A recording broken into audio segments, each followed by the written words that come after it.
Price the Lord. கர்த்தருடைய பரிசுத்த நாமத்திற்கு மகிமை உண்டாவதாக. நாம் ஆராதிக்கிற இடங்களையும் நேரங்களையும் முன்குறிக்கிறவர் நம்முடைய தேவன். இந்த நாளில் எந்த இடத்துல, எந்த சூழ்நிலையிலும், எந்த காலத்திலும் அவரை நாம் ஆராதிக்க அவர் தகுதி உள்ளவராக இருக்கிறார். நாம் ஆசீர்வாதம் பெற்றிருக்கிறோம். இந்த மாலை வேளையில் ஆஸ்டன் தமிழ் சபையின் சார்பாகவும் இயேசு கிறிஸ்துவின் நாமத்திலும் உங்களை அன்போடு வரவேற்கிறேன். எல்லோரும் கண்களை மூடி அவரை நோக்கி பார்க்கிற வேளையில், கிருபையுள்ள நல்ல ஆண்டவரே, இந்த நாளுக்காய் உமக்கு ஸ்தோத்திரம், நன்றி, ஆராதனை ஆண்டவரே.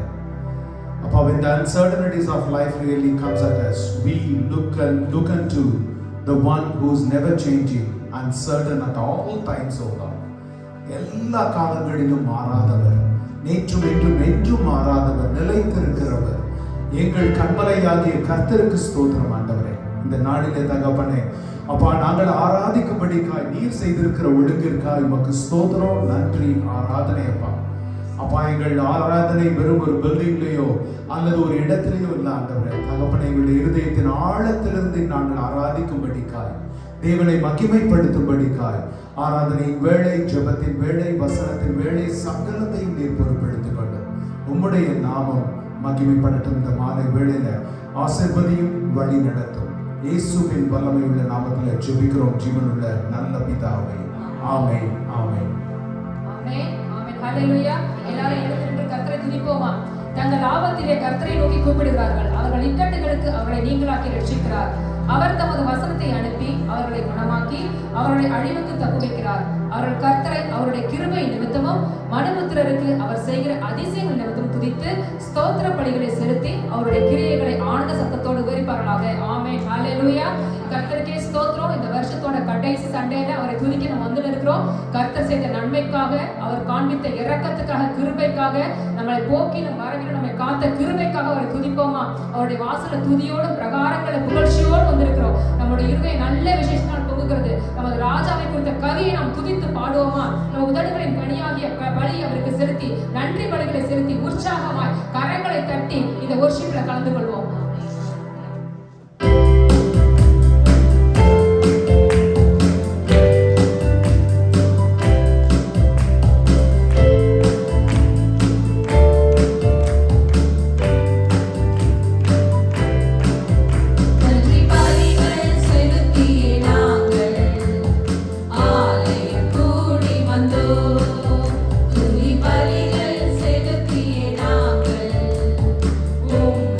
Oh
ஸ்தோத்திரம் ஸ்தோத்திரம் ஸ்தோத்திரம் ஸ்தோத்திரம் ராஜா.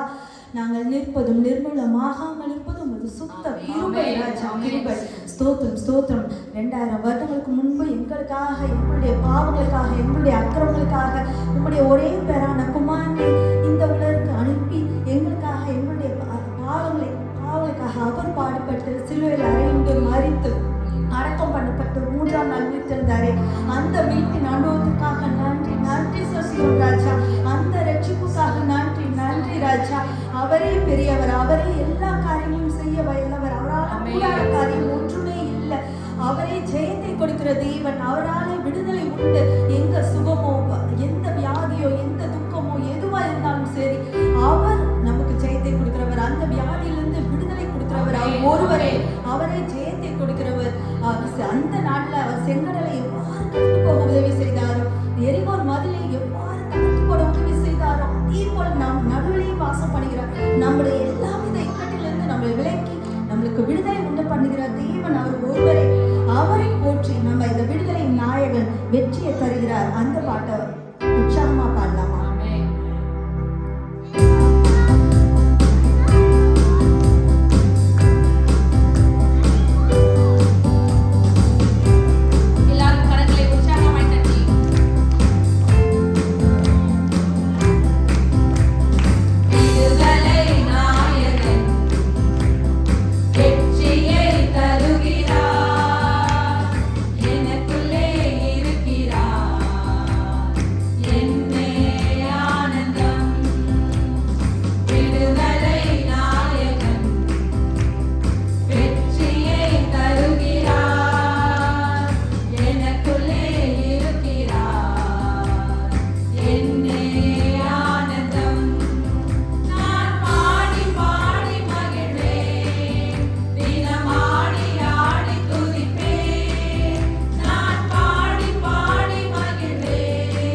Father pities his children, so the Lord pities those who are fear him. Hallelujah. He is merciful. He is glorious God. He is Jehovah Shalom. He is Jehovah Jireh. He is Jehovah Nissi. He is Jehovah Rohi. Amen. Hallelujah. He is Jehovah Rafeka. Hallelujah. He is El Shaddai. He is Elohim. What a mighty God we serve. Hallelujah. Let's all open our mind and let's sing this song. Blessed be his holy name.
மறைவிடத்திலாவது மரக்காலின் கீழாவது உள்ளே வைக்கிறவன் வெளிச்சம் காணும்படி அதை விளக்கு தண்டை மேலே வைப்பான்.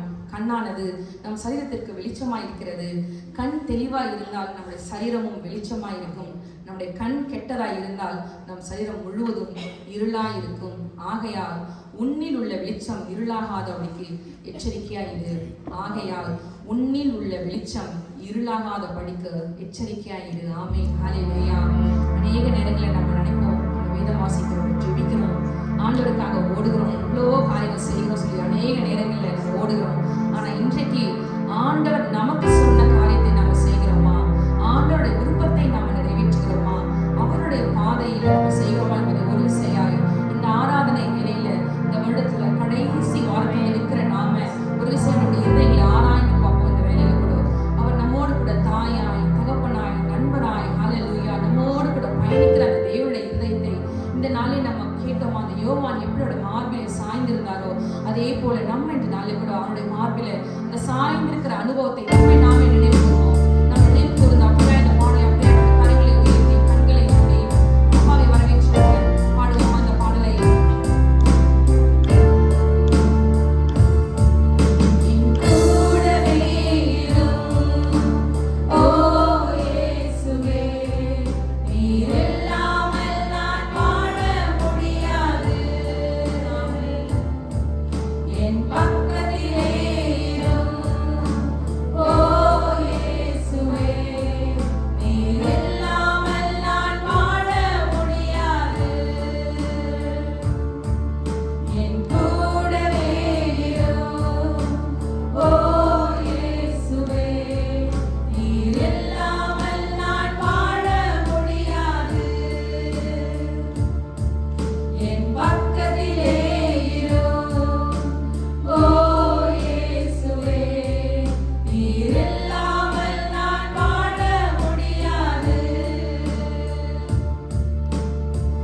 தாயுமாய், தகப்பனுமாய், நண்பராய், உற்றார் உறவினராய், கைவிடப்பட்ட நேரத்திலே நமக்கு கண்மலையாய், உயர்ந்த அடைக்கலமாய், நீடிய பொறுமை உள்ளார மியா துலகோபோ ஷியா துலகபூரி குபர் துரபோ மதிய ருக்கரி அதிநிரீஷக லகுரி தரிவாஷக லகுரவா. வேதவசனம் இப்படியாய் சொல்கிறது, கோழி தன் குஞ்சுகளை தன் சிறை கீழே கூட்டி சேர்த்துக்கொள்ள வண்ணமாய் இருப்பது போல நான் எத்தனை தரமோ உங்களை சேர்த்துக்கொள்ள மனதாய் இருந்து இந்த வேதம் சொல்கிறது. ஆண்டவர் நம்மை ஒவ்வொரு நாளும் நம்மை கூட்டி சேர்க்கிற தேவனாய், அவர் சிறைகளின் கீழே நம்மளை பாதுகாக்க, அவர் செட்டையின் கீழே பாதுகாக்க நம்மை தேவன் கூட்டி சேர்க்க வல்லமை உள்ளவராய் இன்றுமாய் நம்மோடு நம் பக்கத்திலே நம் அருகிலே இருக்கிறார். ஒரு விஷயம் நம்ம ஆராய்ந்து போவோமா? ஆண்டவரே, உடைய செட்டையின் கீழே நான் இருக்கிறேன் அப்பா, உடைய செட்டையின் மறைவிலே நான் இருக்கிறேன் அப்பா. ஹல்லேலூயா. ஓய் அப்பா, நீரே அப்பா இதை வெளிப்படுத்துகிறாங்க. கேட்போமா? ஆண்டவர் வாயிலை திறப்போம். வாயிலை திறந்து அப்பா நீர் எங்களோடு கூட இடைப்படுங்க. எல்லாவற்றிலும் எல்லாமா இருக்கிற எங்கள் தேவனே. ஹல்லேலூயா. அப்பா எங்கள் தோளின் மீது சுமந்தவர் நீர் அப்பா. நீரே எங்களுக்கு அரணான கோட்டையுமாய் அப்பா எங்கள் இருள்களை எல்லாம் விளக்குகிற வெளிச்சமாய் வாழ்க்கையில் இருக்கிறீரே. ஹல்லேலூயா. எல்லாருமே கண்களை மூடி நானதை அப்படியே நம்ம கடந்துவோம். எல்லாவற்றிலும் எல்லாமுமாக இருந்தவரே, இருப்பவரே, எல்லாவற்றையும் எல்லாவற்றாலும் நிறைந்தவரே, நிறைப்பவரே, எல்லாவற்றாலும் நிரப்புகிற எல்லாமாக இருந்தவரே, இருப்பவரே, எல்லாவற்றையும் எல்லாவற்றாலும் நிறைந்தவரே, நிறைப்பவரே. ஸ்தோத்திரம் செலுத்துவோமா? ஸ்தோத்திரமே, ஸ்தோத்திரமே, மறவாமல் செலுத்துகிறேன். ஸ்தோத்திரமே, ஸ்தோத்திரமே, மறவாமல் செலுத்துகிறேன். ஆமென்.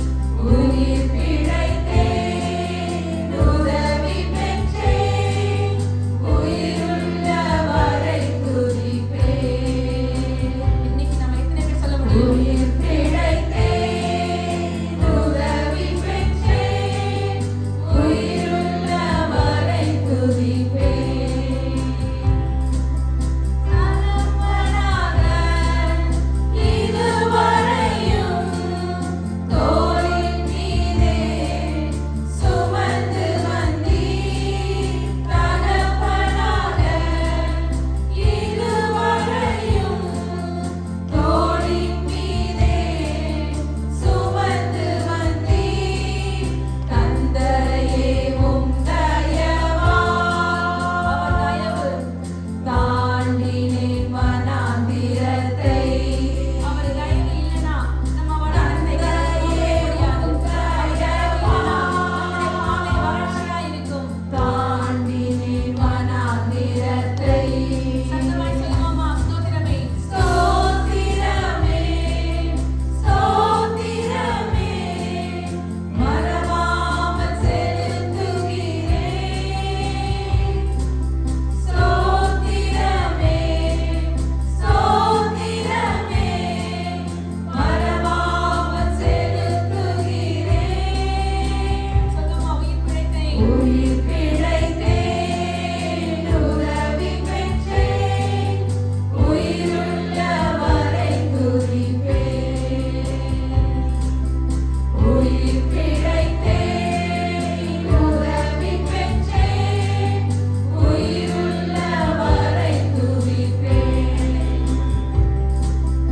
அரண்ட வேலை அன்னையைப் போல் இறுக்கமாக அணைத்துக் கொண்டீர். அரண்ட வேலை ஒரு தாய் அன்னையைப் போல் இறுக்கமாக அணைத்துக் கொண்டீர். எல்லாம் விலக்கினீரே. அழுகை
12வது மாதத்துல கடைசி வாரத்துல வந்து நிற்கிறோம். How many of us can say, unless His word has been my delight, I would have perished in my sorrows. இந்த வருடம் முழுவதும் எத்தனை சூழ்நிலைகள் முடிந்தது என்று நாம் நினைத்த போதெல்லாம் கர்த்தர் கரம் தூக்கி எடுத்தாரு. நன்றி சொல்லுவோமா? கண்ணீரோடு நின்ற நேரங்களில் எல்லாம் என்னை தேற்றுவார் இல்லையே என்று நினைத்த நேரங்கள் எல்லாம் கர்த்தர் தேற்றினாரு. நாம பாடினது போல ஒரு நாளும் நம்மை அனாதையாய் விடவில்லையே. கர்த்தர் உடன் நின்றாரே. அக்கினி சூளையின் வேளைகள் வந்தது, ஆனாலும் அவர் உடன் இருந்தாரே. சிங்கக்குவி கெவியின் வேளைகள் வந்தது, ஆனாலும் அவர் வாய்களை கட்டினாரே. எத்தனை எத்தனை எத்தனை நாள் இரவும் பகலும் கடந்து வந்திருக்கிறோம். நாம் நிற்பதும் நிர்மூலமாகாதிருப்பதும் அவருடைய சுத்த கிருபை என்று வேதம் சொல்லுகிறது. அந்த கிருபையை ருசித்து நாம் வந்திருக்கிறோம். இந்த வருடத்தின் கடைசி அந்த கிருபையை ருசித்து நாம் வந்திருக்கிறோம். அந்த சத்தியத்துல நாம் வந்திருக்கிறோம். லவோதிசியா சபையை பார்த்து தேவன் சொல்லுகிறார், அவர்கள் 3 காரியங்களை குறித்து பெருமை பாராட்டுகிறவர்களாய் இருந்தார்கள். முதலாவது காரியம், நாங்கள் ஐஸ்வர்யவான்கள். We are financially secure. எங்களுக்கு எந்த ப்ராப்ளம் இல்லை. தேவன் அவர்களை பார்த்து சொல்லுகிறார், buy your gold from me. உங்களுடைய ஐஸ்வர்யங்களை என்னிடத்திலிருந்து பெற்றுக் கொள்ளுங்கள் என்று சொல்லுகிறார். இரண்டாவது காரியம் அவர்கள் சொல்லுகிறார்கள், எங்களுக்கு ஒரு ஸ்டேட்டஸ் இருக்கிறது. நாங்கள் ஒரு உயர்ந்த ஸ்தானத்தில் இருக்கிறோம். எங்களுக்கு நல்ல வேலைகள் இருக்கிறது. we are a people of status in the society. நாங்கள் எங்களுடைய உடைகளை பாருங்கள். look at our garments. Look at the finest linen that Laodicea is known for. தேவன் அவர்கள் சொல்லுகிறார், நீங்கள் நிர்வாணிகளாய் இருக்கிறீர்கள். You are naked. Buy your garments from me. மூன்றாவது அவர்கள் சொல்லுகிறார்கள், நாங்கள் சுகம் பெற்றவர்களாய் இருக்கிறோம், பலனுள்ளவர்களாய் இருக்கிறோம், எங்களுக்கு தெளிவான பார்வை இருக்கிறது, நல்ல உடல் நலன் இருக்கிறது. தேவன் சொல்லுகிறார், உங்கள் கண்களுக்கு கலிக்கம் போட வேண்டும். உங்களுடைய மருத்துவ your medical school in Laodicea and the medicines of it, nothing will heal you, nothing will cure you. By your medicine, I am your Jehovah Rapha. பிரியமானவர்களே, இன்று இந்த வருடத்தின் கடைசியில எதை நம்பி இந்த இடத்துல நிற்கிறீர்கள்? எதை நம்பி நிற்கிறீங்க? அப்பா, நான் ஃபைனான்சியலி செக்யூர், ஏதோ ஸ்பிரிச்சுவல் லைஃப் அங்கொன்றும் இங்கொன்றுமா எனக்கு இருந்தா போதும் என்று நிற்கிறோமா? அல்லது எனக்கு சமூகத்தில் ஒரு அந்தஸ்து இருக்கிறது, I have a status in the society and I wear the finest garments and people know who I am என்கிற எண்ணத்தில் வந்து நிற்கிறோமா? அல்லது நம் சரீர மாம்சத்தின் பலத்திலே வந்து நிற்கிறோமா? மூன்றையும் குறித்த லவோதிசியா சபைக்கு சொல்லும் பொழுது தேவன், இவை மூன்றுமே உங்கள் பலவீனங்களாகி போகும். நீங்கள் என்னை நம்பவில்லை என்றால், நீங்கள் என்னை நம்பி நிற்கவில்லை என்றால். பிரியமானவர்களே, உங்களுக்கும் எனக்கும் தேவன் சொல்லுகிற வார்த்தை அதுதான். என்னை நம்பி வந்த யாரும் வெட்கப்பட்டு போனதில்லை. என்னை நம்பி வந்தவர்கள் வெட்கப்பட்டு போனதில்லை. ஐஸ்வர்யங்களை நம்பினவர்கள், ரதங்களை நம்பினவர்கள், குதிரைகளை நம்பினவர்கள், ராஜாக்களை நம்பினவர்கள், ராஜாங்கங்களை நம்பினவர்கள் விழுந்து போனார்கள். கர்த்தரின் நாமத்தை நம்பின நாங்களோ எழுந்து நின்றோம் என்று வேதத்தில் வாசிக்கிறோம். கரங்களை தட்டி அவருக்கு நன்றி சொல்லுவோமா? அப்பா, எங்களை எழுப்பி நிற்க பண்ணினீரே. நாங்கள் விழுந்தோம், நாங்கள் முடிந்தோம், நாங்கள் அழித்தோம் என்று நினைத்த வேளைகளில் எல்லாம் தகப்பனே எங்களை எழுப்பி நிற்க பண்ணினீரே. அப்பா, நாங்கள் அக்கினியிலே நாங்கள் பட்சிக்கப்பட்டோம் என்று நினைத்த போதெல்லாம் எங்களை உயிரோடு எழுப்பினீரே. ஆண்டவரே, தனிமையின் வேளையிலே எங்கள் சகோதரனாய், எங்கள் நண்பனாய், எங்கள் தாயுமாய், எங்கள் தகப்பனுமாய் எங்களோடு இருந்தீரே. நன்றி ஆண்டவரே. அப்பா, இந்த 2025 உம் தயவால் கடந்து வந்திருக்கிறோம். உம் இரக்கத்தால் நாங்கள் கடந்து வந்திருக்கிறோம். செங்கடல்களையும் எரிகோ மதில்களையும் நாங்கள் தாண்டினது உம்முடைய பலத்தினால ஆண்டவரே. அப்பா, 2026 எங்களை ஆயத்தப்படுத்துங்க. இன்னும் சில நாட்கள் இருக்கிறது ஆண்டவரே. Is it going to be yet another year, yet another prayer, yet another service, yet another Bible time? அப்பா தகப்பனே, உணர்வுள்ள இருதயம் உள்ளவர்களாக்குங்க ஆண்டவரே. உம் வேதத்தை தியானிக்கையிலே இருதயத்தில் அக்கினி மூண்டது என்று சொன்ன சங்கீதக்காரனை போல இந்த வரப்போகிற 2026 உமக்கென்று நாம் வைராக்கியம் கொள்ளணுமே ஆண்டவரே. கர்த்தர் எங்களை குறித்து வைராகிய வாஞ்சை உள்ளவராய் இருக்கிறீரே, உம்மை குறித்து நாங்கள் வைராகியம் கொள்ளும்படிக்காய் இதிலும் பெரிதானவர்களை காண்கிற ஒரு விசுவாசத்தை கர்த்தர் நீர் எங்கள் ஒவ்வொருவருக்கும் நீர் கொடுக்கும்படிக்காய் ஜெபிக்கிறோம் ஆண்டவரே, கொடுக்கும்படிக்காய் ஜெபிக்கிறோம்.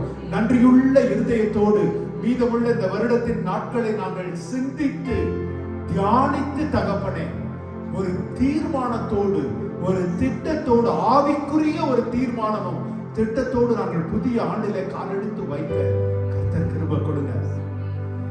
இன்று நாங்கள் ஆராதனைக்கு நினைத்து வந்தது வேறு, இங்கு இருந்த சூழ்நிலைகள் வேறு. This is just a representation of what life is. 2025 துவங்கும் பொழுது எத்தனை பேர் இந்த வருடம் எனக்கு நன்மையா இருக்கும் என்று நினைத்தீர்கள்? எத்தனை பேருக்கு அது ஏமாற்றமாய் முடிந்தது? எத்தனை பேர் இந்த வருடத்தை துவங்கும் பொழுது இந்த வருடத்துல எனக்கு இவ்வளவோ பிரச்சனைகள் உண்டு என்று நினைத்தீங்க, ஆனா கர்த்தர் அவையாய் ஒன்றுமில்லாமல் பண்ணினார். இன்னென்ன நாளைக்கு இந்த இடத்திற்கு சொல்லுவோம் என்று சொல்லாதே என்று வேதம் சொல்லுகிறது. தேவ சித்தத்தை நம்பி, தேவ சத்தத்தை நாம் வாஞ்சித்து இந்த நாளிலே நாம் கர்த்தருடைய வசனத்துக்கு கடந்து செல்வோம். கிருபையுள்ள நல்ல ஆண்டவரே, இந்த நாளில நீர் எங்களோடு பேசி இருக்கிறீர் தகப்பனே. வாழ்வின் uncertainties, the uncertainties of life is a simple sample of the way we arrange for the service today, Lord. When we think all is in place, Father God, it is not. நாங்கள் உம்மிலே நங்குரமிட்டு இருக்கும் பொழுது தகப்பனே, உலகம் எங்களுக்கு எளிதாகும் தகப்பனே. அப்பா, இந்த நாளிலே உம்முடைய வசனத்துல எங்களோடு இடைபடுவீராக, எங்கள் இருதயங்களை நீர் ஆயத்தப்படுத்துவீராக. உம்முடைய நாம மாத்திரம் மகிமைப்படட்டும். இயேசுவின் வல்லமையுள்ள நாமத்தில் ஜெபிக்கிறோம் ஜீவனுள்ள நல்ல பிதாவே, ஆமென், ஆமென். எல்லாரும் அமரலாம்.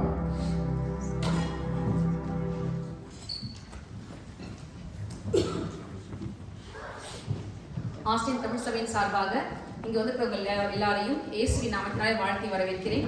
வருகிற புதன்கிழமை 31ஆம் தேதி இரவு 10:30 மணிக்கு நமக்கு இதே இடத்தை வைத்து நியூ இயர் ஆராதனை கொண்டு எல்லாரும் குடும்பமாய் வரும்படியாக நான் கேட்டுக்கொள்கிறேன். அதை தொடர்ந்து நமக்கு வருகிற வாரத்தில் ஃபாஸ்டிங் பேர் கிடையாது. இந்த வாரத்தில் பிறந்த நாள், திருநாள் காலங்கள் இருப்பீர்கள் என்றால் நீங்கள் முன்பாக வாருங்கள். பாஸ்டர் உங்களுக்காக ஜெபிப்பாங்க. அதை தொடர்ந்து உங்களுக்கு சாட்சிகள் இருக்குமானால் சபையின் பக்தி வித்துக்கு ஏதுவான சாட்சியை நீங்கள் வந்து பகிர்ந்து கொள்ளும்படியாக கேட்டுக்கொள்கிறேன்.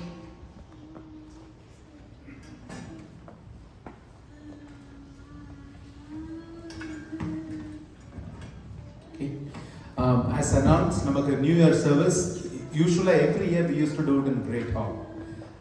But இந்த வருடம் நாம் இந்த அறையிலேயே நாம் New Year service நாம் நடத்த போகிறோம். We'll make arrangements and everything for that. இன்றைக்கு வந்த பொழுது இது we ourselves did not know that the Ethiopian இங்கே ஆராதித்துக் கொண்டிருந்த எத்தியோப்பியன் சபை 10 வருடங்களை அவர்கள் ஆராதித்துக் கொண்டிருந்தார்கள். அவர்களை மூவ் அவுட் ஆகி அவங்க they moved to Round Rock actually. அதனால there is a lot of answer. So last minuteல நாங்க எல்லா அரேஞ்ச்மெண்ட்ஸும் பண்ண வேண்டியது இருந்தது. But within next 2 days we'll make all the arrangements. நம்முடைய புது வருட ஆராதனை இதே அறையிலே இதே choir roomலே நடக்கும். 31st night 10:30. 31st night ஒரு ஆயத்தத்தோடு ஒரு எதிர்பார்ப்போடு கர்த்தருடைய ஆராதனைக்கு வாங்க. ஏன்னா எவ்வளவோ ஒவ்வொருவருடைய வாழ்க்கையிலும் ஒவ்வொருவருடைய சிந்தையிலும் எவ்வளவோ கேள்விகள் உங்கள் மனதில் இருக்கலாம். எதிர்காலத்தை குறித்து எத்தனையோ காரியங்களை குறித்து எவ்வளவோ சிந்தைகள் உங்கள் மனதில் இருக்கலாம். அவை எல்லாவற்றையும் ஜெபமாய் வைத்து ஒரு வாஞ்சையோடு ஒரு வைராக்கியத்தோடு எனக்கு இது நடக்கணும் அது நடக்கணும் ஆண்டவரே என்கிற சிந்தை மாத்திரம் அல்ல, கர்த்தருக்காய் நான் என்ன செய்வேன் என்கிற ஒரு சிந்தையோடு புது வருட ஆராதனைக்கு வாங்க. ஆசீர்வாதம் உள்ளதா இருக்கும். தேவனுடைய வாக்கு தத்தத்திற்காய் காத்திருந்து வாங்க. ஏதோ என்ன பைபிள்ல இருக்க ஏதாவது ஒரு வசனம் வரப்போகுது என்பதல்ல. இதற்காய் அதிகமாக ஆயத்தப்பட்டு கொண்டிருக்கிறேன். தேவனுடைய எனக்காகவும் ஜெபியுங்கள். ஏன்னா தேவனுடைய சத்தம் கேட்காத பொழுது மனுஷன் தன் இருதயத்தில் உள்ளவைகளையே உரைக்கிறான் என்று வேதம் எச்சரிக்கிறது. When a man stops hearing the word of God, he speaks the word of his heart. Word of his. நீங்கள் என்னுடைய சத்தத்தை கேட்க வரல, தேவ சத்தத்தை கேட்கணும்.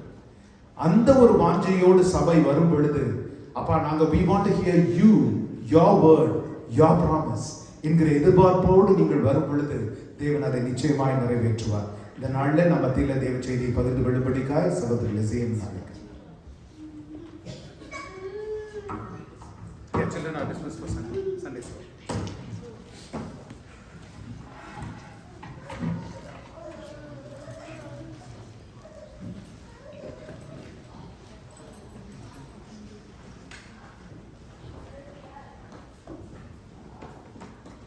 Praise the Lord.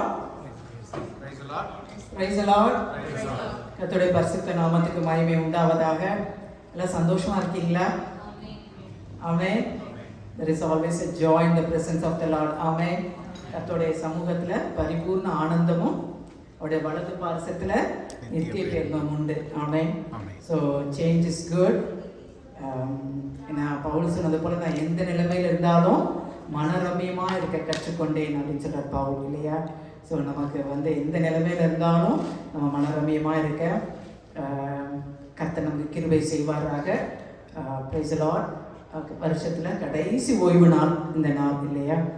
இந்த வருடம் முழுவதுமாய் கர்த்தர் நம்ம இந்த இடத்துல கூடி ஆராதிக்க ஆண்டு நமக்கு கிருபை பாராட்டினார். அதற்காக கர்த்தருக்கு நம்ம நன்றி செலுத்துவோம். இந்த நாளில் கூட நம்ம செய்திக்குள்ளாக நம்ம கடந்து போகலாம். ஸோ நம்ம ஒரு குறுகிய நேரத்தில் ஒரு ஷார்ட் மெசேஜ் ஒரு என்னுடைய இருதயத்தில் போட்ட ஒரு சில காரியங்களை அவங்களோட பகிர்ந்து கொள்ள நான் விரும்புகிறேன்.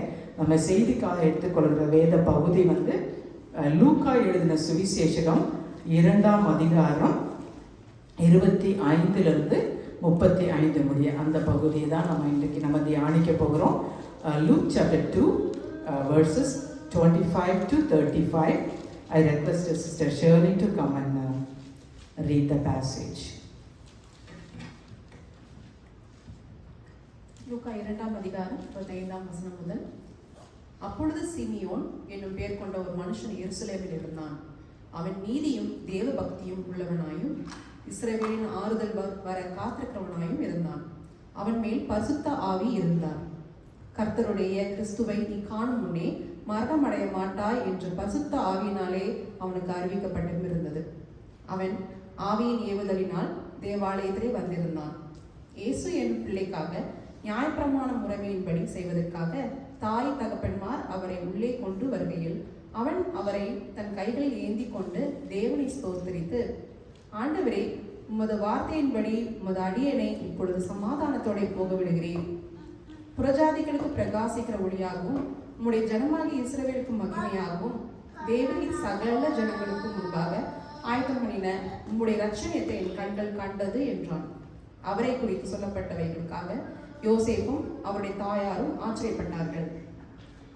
பின்னும் சிமியோன் அவர்களை ஆசீர்வதித்து அவருடைய தாயாகிய மரியாளை நோக்கி, இதோ அநேகருடைய இருதய சிந்தனைகள் வெளிப்படத்தக்கதாக இஸ்ரவேலில் அநேகர் விடுகிறதற்கும் எழுந்திருக்கிறதற்கும் விரோதமாக பேசப்படும் அடையாளமாவதற்கும் இவர் நியமிக்கப்பட்டிருக்கிறார்.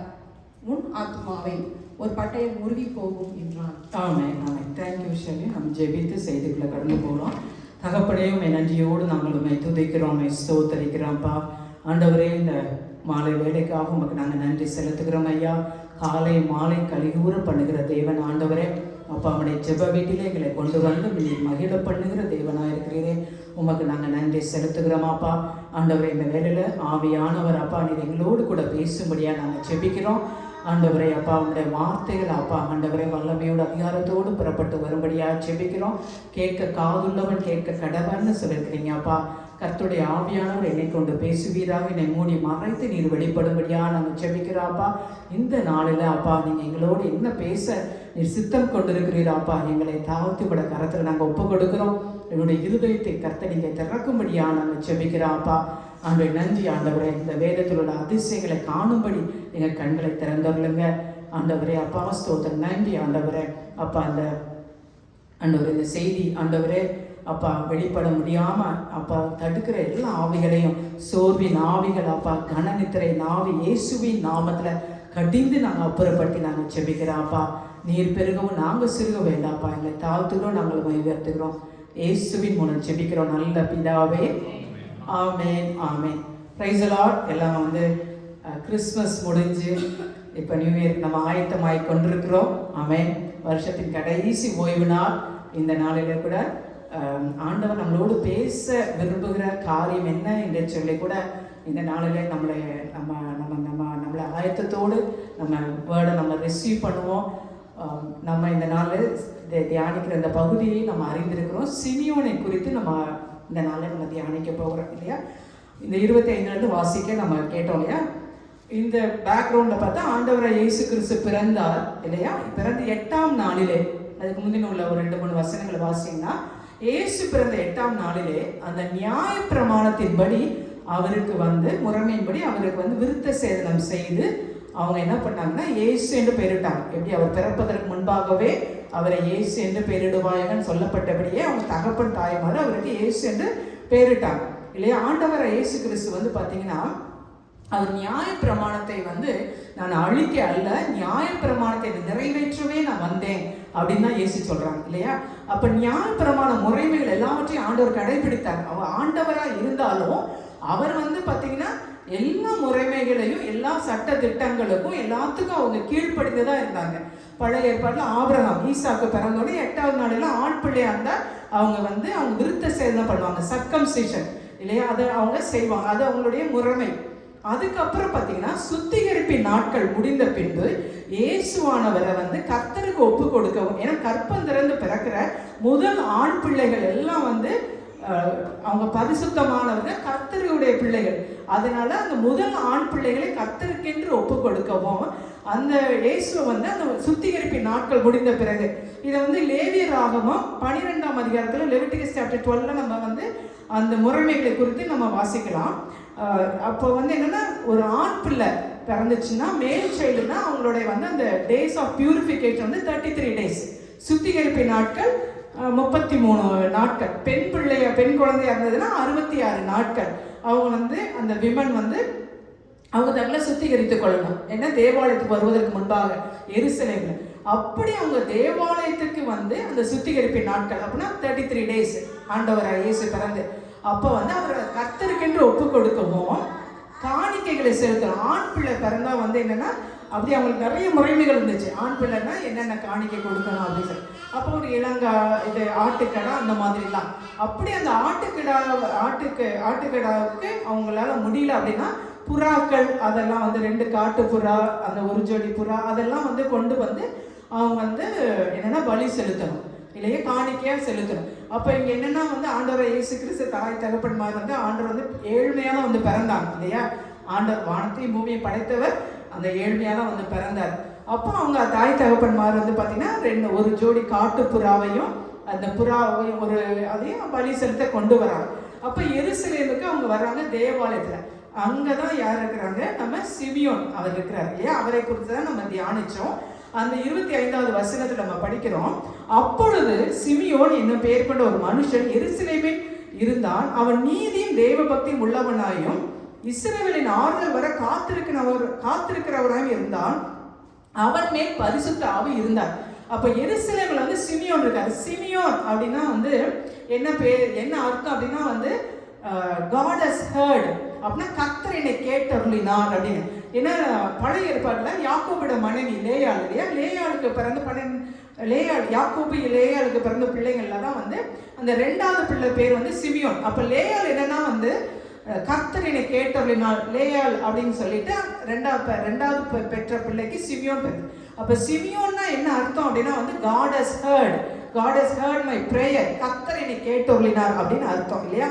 அந்த சிமியோன் அப்படின்றவர் எப்படிப்பட்டவராக இருந்தாரா, நீதியும் தேவ பக்தியும் உள்ளவராக இருந்தார் அப்படின்னு வசனம் சொல்லு. He was righteous and he was devout இல்லையா அப்படி சொல்லப்படும். அவர் மேல அவர் வந்து இஸ்ரவேலின் ஆறுதல் வர காத்திருந்தவராக இருந்தாருங்க. அப்படின்னா என்ன அப்படின்னா மெஸ்ஸியாவோட முதல் வருகைக்காக அவங்க காத்துக்கிட்டு இருந்தாங்க. ஏன்னா இஸ்ரவேலில் ஆறுதல் இல்லை, சமாதானம் இல்லை இல்லையா, ஒரு தீர்க்க தரிசனம் இல்லை, ஒன்றும் கிடையாது. அப்ப இஸ்ரவேலின் ஆறுதல் வர காத்து கொண்டிருந்தார் மெஸ்ஸியாவோட முதல் வருகைக்கு. எப்படி இப்ப நம்ம எல்லாம் வந்து எதற்காக காத்து கொண்டிருக்கிறோம், ஆண்டவருடைய 2வது வருகைக்கு நம்ம காத்து கொண்டிருக்கிறோம். அது போல அவர் வந்து முதல் வருகைக்கு காத்து கொண்டிருந்தார் சிமியோன் இல்லையா. அப்பா இஸ்ரவேலின் ஆறுதல் வர காத்து கொண்டிருந்தார், அவர் மேல் பரிசுத்த ஆவி இருந்தார் அப்படின்னு வசனம் சொல்லுது. அப்ப வந்து என்னன்னா பிரியமானவர்களே, அவர் நீதியும் தேவ பக்தி உள்ளவராக இருந்தார், அவர் மேல பரிசுத்த ஆவியானவர் இருந்தார்.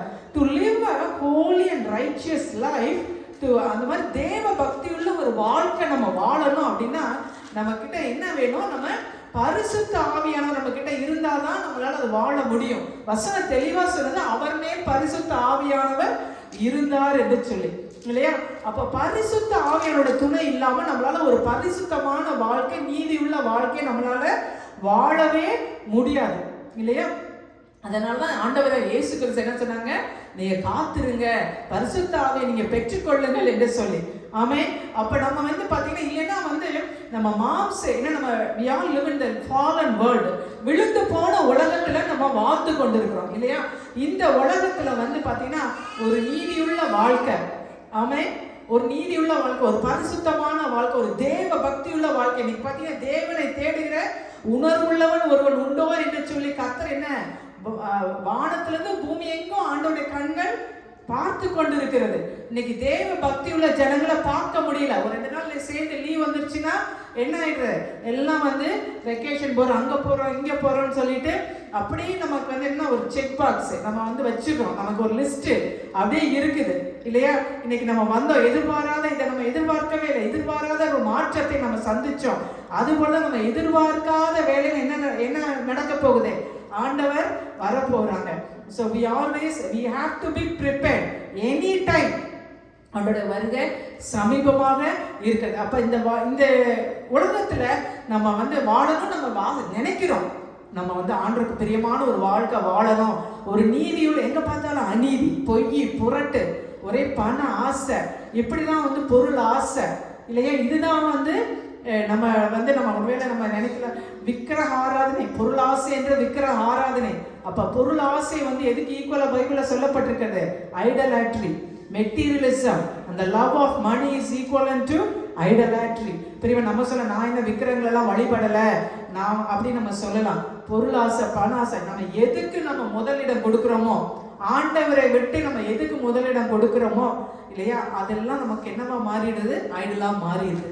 அப்ப இந்த நாட்கள்ல வந்து நம்ம ஒரு நீதியுள்ள வாழ்க்கை, ஒரு தேவ பக்தி உள்ள வாழ்க்கை வாழ வேண்டும் என்று சொன்னா நமக்கு என்ன வேணும், யார் வேணும், நமக்கு பரிசுத்த ஆவியானவர் வேண்டும். அப்ப ஒவ்வொரு நாளும் நம்ம காலையில எழுப்பும் பொழுது ஆண்டவரே நான் அப்பவே ரட்சிக்கப்பட்டுட்டேன், நான் முன்னாடியே நான் அபிஷேகம் பெற்றுட்டேன், அப்படி கிடையாது. Everyday we need new anointing. every day வந்து his grace is நியூ இந்த மார்னிங் இல்லையா. அப்ப அந்த புதிய கிருபை, புதிய அபிஷேகத்தை நம்ம பெற்றுக்கொள்ளணும். அப்ப அவர் பரிசுத்தமா வாழ்றதுக்கு என்ன இருந்தது, அவருக்கு வந்து பரிசுத்த ஆவியானவர் அவரோடு கூட இருந்தார். அப்ப அந்த சிமியோன் வந்து என்னன்னா எருசலேமில் இருக்கிறாரு, இயேசுவை வந்து பலி செலுத்த தேவாலயத்துக்கு கொண்டு வருகிறாங்க. அப்ப பாத்தீங்கன்னா ஆவியின் ஏவுதலினால அடுத்தது வந்து என்ன சொல்லப்படுகிற அந்த 26வது வசனம், கர்த்தருடைய கிறிஸ்துவை நீ காணும் முன்னே மரணம் அடைய மாட்டா என்று பரிசுத்த ஆவியினாலே அவனுக்கு அறிவிக்கப்பட்டிருந்தது. அப்ப சிமியோனுக்கு என்ன சொல்லப்பட்டிருக்கிறதுனா, ஆண்டவராய் இயேசுவை நீ பார்க்கறதுக்கு முன்னாடி நீ இறந்து போக மாட்ட அப்படின்னு வந்து இயேசுக்கு சொல்லப்பட்டிருந்தது. அப்ப இயேசு வந்து என்னன்னா அப்படின்னு அவருக்கு சொல்லப்பட்டது. So he was waiting in the hope. இன்னைக்கு நம்மளோட செய்தியோட தலைப்பே வந்து வெயிட்டிங் இன் ஹோப். அப்படின்னா என்னன்னா வந்து நம்பிக்கையோடு காத்திருக்கிறது தான் இன்றைக்கு செய்தியோட தலைப்பு. அவர் வந்து நம்பிக்கையோடு காத்திருந்தார். எதற்காக? இயேசுவை நீ அதாவது கிறிஸ்துவை காணும் முன்பாக நீயே மரித்து போக மாட்டா என்று சொல்லி. அப்ப பைபிள் ஸ்காலர்ஸ் என்ன சொல்றாங்கன்னா, he is well advanced in his age அப்படின்னு சொல்றாங்க. சிமியோன் இந்த டைம்ல வந்து அவர் நல்லா வந்து அவர் வயது முதிர்ந்தவரா இருக்காரு. அப்ப அவருக்கு வந்து இந்த பரிசுத்த ஆவியானவர் வந்து நீ வந்து மரணம் அடைய மாட்டாய்ன்னு அவருக்கு சொல்லப்பட்ட வாக்கு தத்தம் வந்து எப்ப சொல்லப்பட்டதுன்னு தெரியல. அவர் வருஷம் காத்து கொண்டிருப்பார். இந்த வருஷம் நான் மெஸ்ஸியாவை பார்ப்பேனா, இந்த வருஷம் நான் மெஸ்ஸியாவை பார்ப்பேனா, கர்த்தருடைய கிறிஸ்துவை நான் பார்ப்பேனோன்னு சொல்லி அவர் நம்பிக்கையோடு வந்து அவர் காத்து கொண்டிருந்தார். அவர் அப்ப வந்து அவர் நம்பிக்கை இழக்கல. அது போல நம்முடைய வாழ்க்கையில பல காரியங்களுக்காக நம்ம வந்து காத்து கொண்டிருக்கிறோம். ஒன்று வந்து ஆண்டோட வருகைக்காக காத்து கொண்டிருக்கிறோம், தட் இஸ் ஒன் திங். இன்னொரு காரியம் என்னன்னா வந்து நம்ம வாழ்க்கையில சில காரியங்களுக்காக நம்ம காத்து கொண்டிருக்கோம். we are all waiting in hope for something to happen. ஏதோ we are praying இல்ல, நம்ம எந்த காரியத்துக்காக நம்ம ஜெபித்து கொண்டிருக்கிறோம், எந்த காரியத்துக்காக நம்ம காத்து கொண்டிருக்கிறோம், அதெல்லாம் வந்து ஆண்டவர் அறிவார். ஆமென்.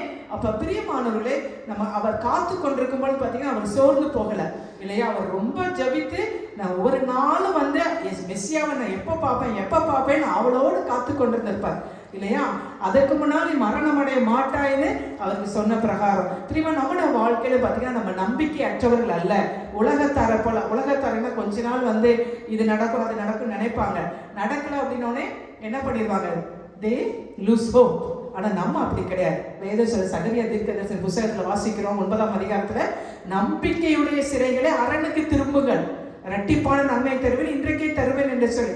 ஒருவேளை இந்த வருடம் முழுவதும் நம்ம காத்து கொண்டிருந்திருக்கலாம். இந்த வருஷத்துக்கு கடைசியில வந்துட்டோம், இந்த வருஷமும் நடக்கல, இந்த வருஷமும் எனக்கு கிடைக்கல, இந்த வருஷமும் ஒன்றும் மாற்றம் இல்லை, இனிமே மாற்றம் வருமா புதிய வருஷத்துல, புதிய வருஷத்துல இது நடக்குமா, புதிய வருஷத்துல இது எனக்கு கிடைக்குமா அப்படின்னு சொல்லி நம்ம யோசித்து கொண்டிருக்கலாம். பிரியமானவர்களே, நிச்சயமா நடக்கும். ஆமென்.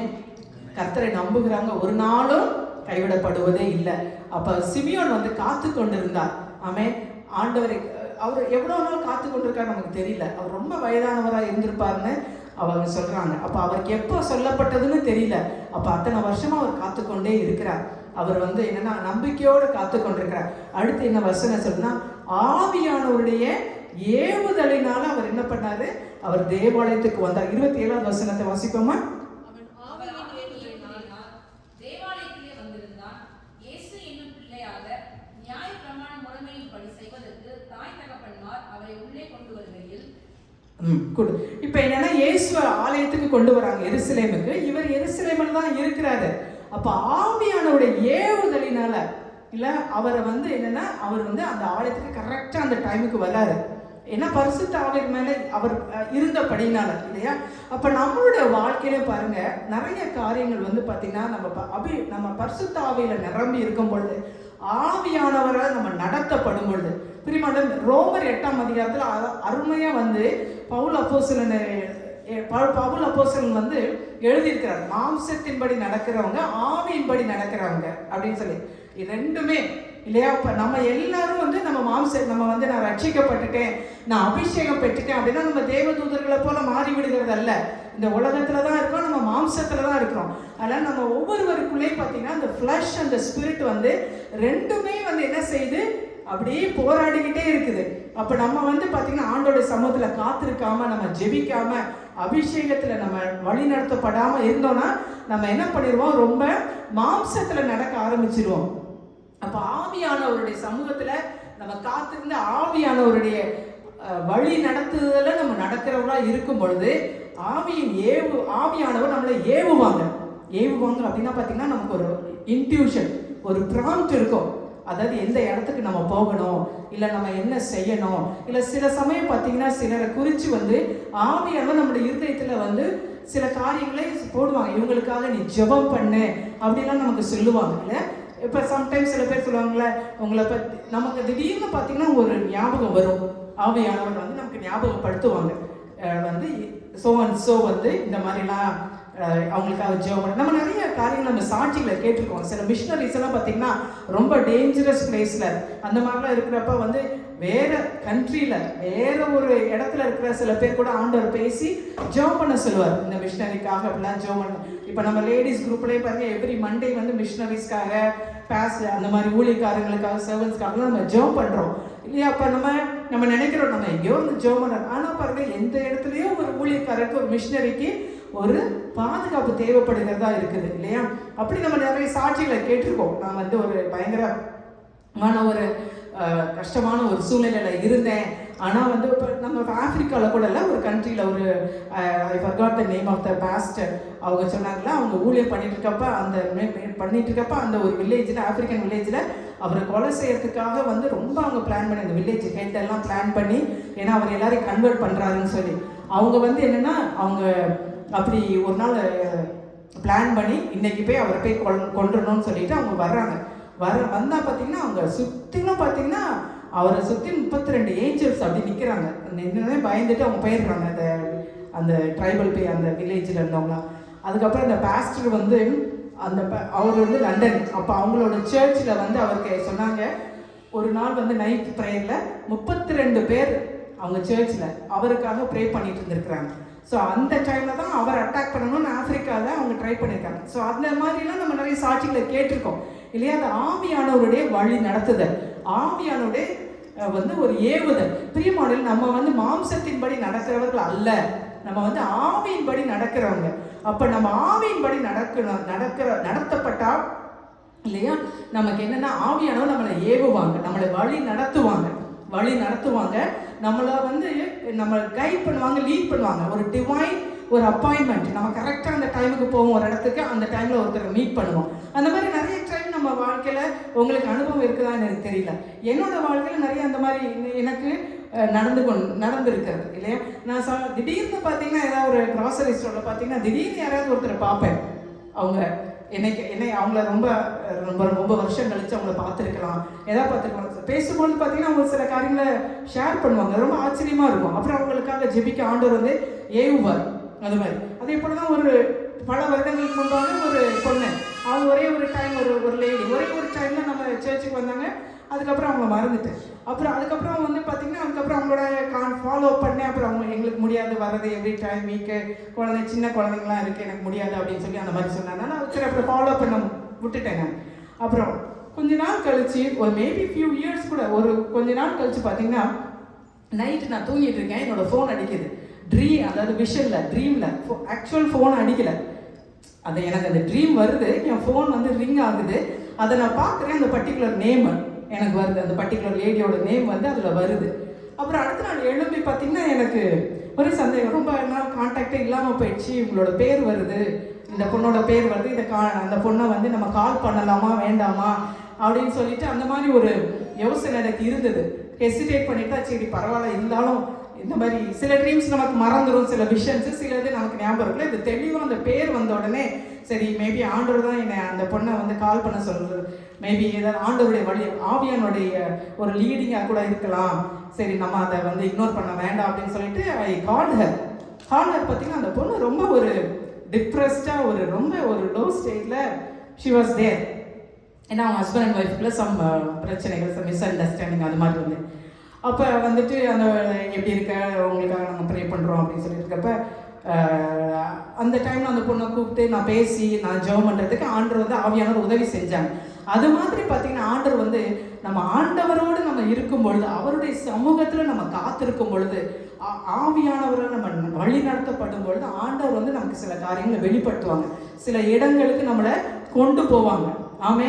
ஸோ அப்போ நம்ம வந்து ஆவியானுடைய ஏவுதலினால அவர் கரெக்டாக இயேசுவையும் கொண்டு வராங்க, இவரும் அந்த இடத்துக்கு போகிறார். அப்போ வந்து என்னன்னா கரெக்டாக வந்து அது நடக்குது. ஸோ அப்போ இந்த இடத்துல வந்து நம்ம ஆவியானவரால் நடத்தப்பட வேண்டும்.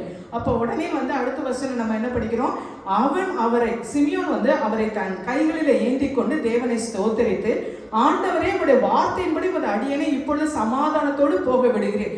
அப்போ வந்து கைகளில் ஏந்தி அந்த குழந்தை இயேசுவை பார்க்கிறார். அந்த வாக்குத்தத்தம் நிறைவேறுகிறது. ஆமென். அப்போ அவர் நம்பிக்கையோடு காத்திருந்தார். அந்த நம்பிக்கை வந்து அவருக்கு இல்லையா, அப்போ அந்த நம்பிக்கை வந்து அவரை ஏமாற்றவில்லை. அதுபோல நம்மளுடைய வாழ்க்கையில பிரியமானவர்களே, நமக்கு கொடுக்கப்பட்ட வாக்கு தத்தங்கள், நமக்கு ஆண்டவர் நம்மளை எதற்காக நம்ம காத்து கொண்டிருக்கிறோமோ நிச்சயமாய் வந்து அதை நம்மளோட வாழ்க்கையில நிறைவேறும். ஆமென். அதனால நம்ம நம்பிக்கை வந்து விட்டுடவே கூடாது இல்லையா. நம்ம நம்பிக்கையின் தேவன் இல்லையா. மணி பிரதர் கூட கடந்த வாரத்துல ரொம்ப அழகா ரோமர் 15:13 சொன்னாங்க இல்லையா, நம்பிக்கையின் தேவன் விசுவாசத்தினால உண்டாகிற எல்லா விதமான சந்தோஷத்தினாலும் சமாதானத்தினாலும் உங்களை நிரப்புவாராக. அப்ப நம்ம எதற்காக நம்ம காத்து கொண்டிருக்கோம், நம்ம கண்டிப்பா கர்த்தர் நம்மளுடைய கண்களினால் அதை காணும்படி ஆண்டவர் செய்வார் இல்லையா. அந்த இயேசுவை ஏந்தி தேவனை வந்து சிமியோன் வந்து ஸ்தோத்தரிக்கிறாங்க. ஸோ லாங் வெயிட்டிங் இல்லையா, it has come to an end. அப்போ லாங்காக அவர் ரொம்ப நாளாக காத்து கொண்டிருக்கிற காரியம் வந்து ஒரு முடிவுக்கு அந்த நாளில் வந்தது. அது போல் நம்முடைய காத்திருப்பெல்லாம் கட்டாயம் ஒரு நாளில் முடிவுக்கு வரும். ஆமென். ஏன்னா வேதம் சொல்லுகிறது அந்த தீர்க்க தரிசனங்கள் அதெல்லாம் குறித்த காலத்துக்கு வைக்கப்பட்டிருக்கிறது, அது பொய் சொல்லாது, அது முடிவிலே வரும், நடக்கும். அதனால வந்து நீங்கள் வந்து யாரும் வந்து அதை விட்டுறாதீங்க அப்படின்னு சொல்லப்பட்டிருக்கு இல்லையா. அதனால வந்து நம்ம கொடுக்கப்பட்ட வாக்கு தத்தங்கள், தீர்க்க தரிசனங்கள் அதெல்லாம் நிச்சயமா நிறைவேறும். நிச்சயமாகவே முடிவு உண்டு, உன் நம்பிக்கை வீண் போகாது. நீதிமொழிகள்ல வாசிக்கிறோம், நீதிமொழிகள்ல நம்ம படிக்கிறோம் இல்லையா. நீதிமொழிகள் 23:18 surely there is a hereafter and your hope will not be cut off. Amen. So அதனால நம்ம என்னென்ன காரியத்துக்காக நம்ம காத்து கொண்டிருக்கிறோமோ அதெல்லாம் நிச்சயமாய் வந்து நிறைவேறும். ஆமென். அப்ப அதை ஆண்டவரை வந்து கைகளில் ஏந்தி தேவனை ஸ்தோத்திரித்து, ஆண்டவரே உமது வார்த்தையின்படி உமது அடியனை இப்பொழுது சமாதானத்தோடு போக விடுகிறீர் அப்படின்னு. அப்ப இவ்வளவுதான் பாருங்க, அவருக்கு சமாதானம் இல்லாம அப்படியே வந்து காத்து கொண்டு வந்து பாத்தீங்கன்னா நெடுங்காலமாய் காத்திருத்தல் இருதயத்தை இழைக்க பண்ணும். ஆனா விரும்புகிறது வரும்போதோ ஜீவ விருட்சம் போல இருக்கும். இப்பொழுது சமாதானத்தோடு என்னை போக விடுகிறீர் என்று சொல்லி, ஒருவேளை பிரியமான நம்ம இந்த வருஷத்தின் கடைசியில வந்துட்டோம், நான் நினைச்சது நடக்கல அப்படின்னு சொல்லி ஒரு கலக்கத்தோடு சமாதானம் இல்லாம இருக்கிறோமா? பிரியமானதை கட்டாயம் ஆண்டவர் நம்மளை இல்லையா அவருடைய சமாதானத்தை நமக்கு வைத்து போயிருக்கிறோம். உங்கள் இருதயம் கலங்காது இருப்பதாக. தேவனத்துல விசுவாசமாய் இருங்கள், என்னிடத்திலையும் விசுவாசமாய் இருங்கள் அப்படின்னு இயேசு சொல்லி இருக்கிறாங்க இல்லையா? அதில் நம்ம கலங்க வேண்டாம், நம்ம நம்பிக்கையோடு நம்ம காத்திருப்போம். ஆண்டவர் நிச்சயமாய் நமக்கு சமாதானத்தை கொடுப்பாங்க இல்லையா? பாஸ்டரோட ஃபேவரட் வேர்ட்ஸ் அடிக்கடி மென்ஷன் பண்ணுவாங்க. ஏசாயா 26:3 ஏசாயா 26:3 உண்மையை உறுதியாய் பற்றி கொண்ட மனதை உடையவன் உண்மையை நம்பி இருக்கிறபடினால நீர் அவனை பூரண சமாதானத்தோடு காத்து கொள்ளுவீர் என்று சொல்லி, அப்ப அவரையே பற்றி கொண்ட மனதையுடைய நம்மளை ஆண்டவர் பூர்ண சமாதானத்தோடு ஆண்டவர் காத்துக்கொள்ள வல்லவராய் இருக்கிறார். ஆமென், ஆமென். உங்கள் இருதயம் கலங்காமலும் பயப்படாமலும் இருப்பதாக என்று சொல்லி, ஆமென். நிறைய காலங்கள் மாறலாம் பிரியமானது, வருஷங்கள் மாறலாம். ஆனா தாவீது சொல்றால, கர்த்தாவே நீரோ மாறாதவராய் இருக்கிறீர் என்று சொல்லி, ஆமென். மனுஷங்க மாறுவாங்க, காலங்கள் மாறும், எல்லாம் மாறிட்டே இருக்கும். ஆனா கர்த்தர் மாறாதவராய் இருக்கிறார். ஆமென், ஆமென். அதனால இந்த வருஷத்துக்கு கடைசி நாட்கள்ல வந்திருக்கிறோம் பிரியமானவர்களே. நம்ம தேவ சமாதானம் பெற்றவர்களாக இன்னும் நம்பிக்கையோடு நம்ம காத்திருப்போம். கர்த்தர் நிச்சயமா நம்ம எதற்காக இல்லையா, நான் நம்புகிறது அவராலே வரும் அப்படின்னு தாவீது சொல்றாரு. அப்ப நம்ம நம்புகிறது கர்த்தராலே வரும். அப்ப சிமியோன் நம்பிக்கொண்டிருந்த காரியத்தை ஆண்டவர் காண செய்த தேவன். நம்ம எதற்காக நம்பிக்கையோடு காத்திருக்கிறோமோ நம்மளே காண செய்ய ஆண்டவர் செய்வார். ஆமென். கர்த்தருக்கு மகிமை உண்டாவதாக. அப்ப அவர் ஆண்டவரை ஸ்தோத்தரித்து, ஆண்டவரே உமது வார்த்தையின்படி உமது அடியனை இப்பொழுது சமாதானத்தோடு போக விடுகிறீர், புற ஜாதிகளுக்கு பிரகாசிக்கிற ஒளியாகவும் உம்முடைய ஜனமாய் இஸ்ரவேலுக்கு மகிமையாகவும். ஆமென். அப்ப ஆண்டவர் எப்படி வந்தார்னா, புறஜாதிகளுக்கு பிரகாசிக்கிற ஒளியாக வந்தார்.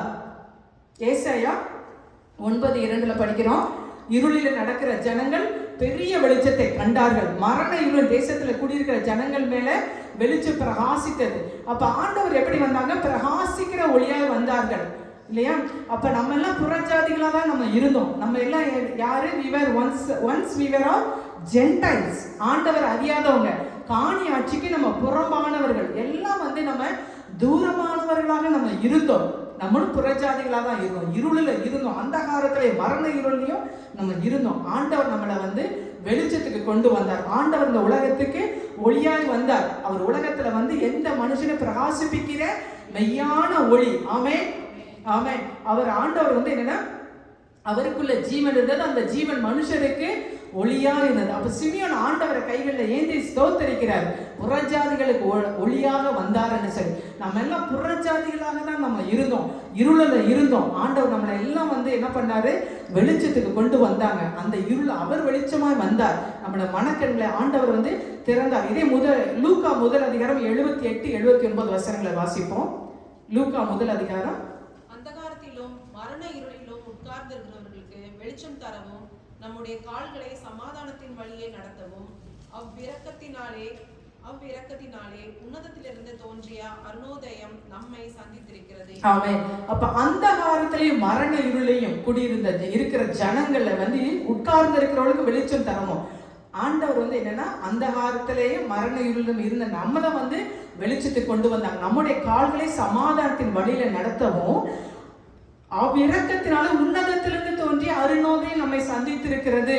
ஆமென். அப்ப உன்னதத்திலிருந்து தோன்றிய அருணோதயம் யாரு? ஆண்டவராகிய இயேசு கிறிஸ்து ஒளியாக இந்த உலகத்துக்கு வந்தார். பிரஜாதிகளுக்கு பிரகாசிக்கிற ஒளியாக வந்தார். நம்மள அந்தகாரத்திலிருந்து வெளிச்சத்துக்கு ஆண்டவர் கொண்டு வந்தார். ஆமென். ஆனா இன்றைக்கு ஆண்டவர் அறியாத ஜனங்கள் அநேகர் இருக்கிறாங்க. அவங்களும் ஆண்டவர் அறிந்து கொள்ள வேண்டும், அவங்களும் வெளிச்சத்துக்கு வரணும், அவங்களுக்கு நம்ம சத்தியத்தை சொல்லணும்னு சொல்லிதான் நம்ம நிறைய ஜெபிக்கிறோம், நம்ம பிரயாசப்படுகிறோம். ஆமென். அவர் புறஜாதிகளுக்கு ஒளியாக வந்தார். அதற்கப்புறம் அதுல என்ன சொல்லப்பட்டிருக்கு? உம்முடைய ஜனமாய் இஸ்ரவேலுக்கு மகிமையாக வந்தார் ஆண்டவர். அவர் இஸ்ரவேலின் மகிமையாகவும் உம்முடைய தேவரை சகல ஜனங்களுக்கு முன்பாக ஆயத்தம் பண்ணினார். அப்ப சகல ஜனங்களுக்காகவும் ஆண்டவரை இயேசு இந்த உலகத்துக்கு வந்தார். அப்ப நம்ம கிறிஸ்தவர்களுக்காக மட்டுமல்ல, salvation is for ஆல். ஆமென். இழந்து போன தேடவும் ரட்சிக்கவுமே ஆண்டவர் வந்தார். ஆமென். அப்ப மனுஷன் அந்த ஒருவர் கெட்டு போது தேவனுடைய சித்தம் அல்ல, எல்லாரும் ரட்சிக்கப்படவும் கர்த்தரை குறித்தான அறிவை அடையுமே தேவன் சித்தம் உள்ளவராக இருக்கிறார். ஆமென். அப்ப என்னன்னா எல்லா ஜனத்துக்கும் சால்வேஷன் இஸ் ஃபார் ஆல். அப்ப நம்ம எல்லாரையும் ரட்சிப்பது தான் தேவனுடைய திட்டம், அதுதான் அவருடைய சித்தம். ஒருத்தர் கூட கெட்டு போது அவருடைய சித்தமே அல்ல. அப்ப எல்லா ஜனத்துக்காகவும் முன்பாக தேவனுடைய எல்லா ஜனத்துக்கும் ஆயத்தம் பண்ண உங்களுடைய ரட்சணியத்தை என் கண்கள் கண்டது என்று என்றார். அவரை குறித்து சொல்லப்பட்டவைகளுக்காக யோசேப்பு அவருடைய தாயாரும் ஆச்சரியப்படும். உங்களுடைய ரட்சணியத்தை என் கண்கள் கண்டது. I have seen the salvation. என்னுடைய ரட்சணியத்தை என் கண்கள் கண்டது அப்படின்னு சொல்லிட்டு சிமியோன் சொல்லுகிறார். பிரியமானவர்களே, அவர் பாத்தீங்கன்னா அந்த வாக்குத்தத்தத்தை நிறைவேறுகிறது. அந்த ரட்சணியத்தை அந்த ஆண்டவராய் இயேசுவை அவருடைய கண்கள் கண்டது. ஆமென். அப்ப ஆண்டோடைய முதல் வருகைக்காக அவர் காத்திருந்தார், அவரை கண்டார். இப்ப நம்ம என்னன்னா இரண்டாவது வருகைக்காக காத்து கொண்டிருக்கிறோம். அவரை நாமும் முகமுகமாய் பார்ப்போம் என்று சொல்லி வேதம் சொல்லுகிறது. யோபு சொல்லுகிறார் அல்லவா, யோபு 19:27 அவரை நானே பார்ப்பேன், அந்நிய கண்கள் அல்ல, என் கண்களே அவரை காணும். இந்த வாஞ்சையால் என் உள்ளிந்திரியங்கள் எனக்குள் சோர்ந்து போகிறது என்று சொல்லி. ஆமென். அப்ப பிரியமானவர்களே, ஆண்டவரை இயேசுவை அவருடைய வருகைக்கு காத்து கொண்டிருக்கிறோம். அவரை நம்ம முகமுகமாய் நம்ம தரிசிக்க போகிறோம். ஆமென். அப்ப ஆண்டவரை முகமுகமாய் நம்ம தரிசிக்க போகிறோம். யோபு சொன்னது போல அந்நிய கண்கள் அல்ல, நம் கண்களே அவரை காணும். ஆமென். அப்ப அவர் நம்மளுடைய ஓன் ஐஸ்னால நம்ம அவரை பார்ப்போம். அவருடைய மகிமையை முகமுகமாய் கண்டு கொரிந்தியர் புத்தகத்துல வாசிக்கிறோம். பவுல் சொல்லுவாரு, 2 கொரிந்தியர் 3:18 2 Corinthians chapter 3 verse 18 நாம் எல்லாரும் திறந்த முகமாய் கர்த்தருடைய மகிமையை கண்ணாடியில காண்கிறது போல கண்டு ஆவியாய் இருக்கிற கர்த்தரா அந்த சாயலாகத்தானே மகிமை மேல மகிமை அடைந்து மறுரூபப்படுவோம் என்று சொல்லி. அப்ப நம்ம எல்லாரும் என்ன பண்ண போறோம்? திறந்த முகமாய் கண்ணாடியில பார்க்கறது போல கர்த்தரை கண்டு அவருடைய மகிமையை கண்டு முகமுகமாய் நம்ம பார்க்க போகிறோம் ஆண்டவர். ஆமென். எல்லாம் எக்ஸைட்டடா இருக்கீங்களா? நீங்க என்ன என்னமோ சொல்றீங்க சிஸ்டர் அப்படின்னு சொல்லிட்டு அப்படியே உட்கார்ந்து இருக்கிறீங்களா? R excited? ஆண்டவர் முகமுகமாய் நம்ம பார்க்க போகிறோம். ஆமென். அதுக்கு தான் நம்ம இதை பிரயாசப்படுறோம். வாரம் நம்ம எதற்காக வருகிறோம்? பிரியமானவர்களே, இல்லை நம்ம ஆயத்தப்பட்டு கொண்டிருக்கிறோம் ஆண்டோட வருகைக்கு. இல்லை, ஆண்டோட வருகை மிக சமீபமாக இருக்குது. ரொம்ப ஆண்டவர் சமீபம் வாசலறிய வந்து விட்டார்னு வேதம் சொல்லுகிறது. வாசலறிய வந்துட்டார் ஆண்டவர். அப்போ கண்ணாடியில் பார்க்கறத போல அவரை காண போகிறோம்.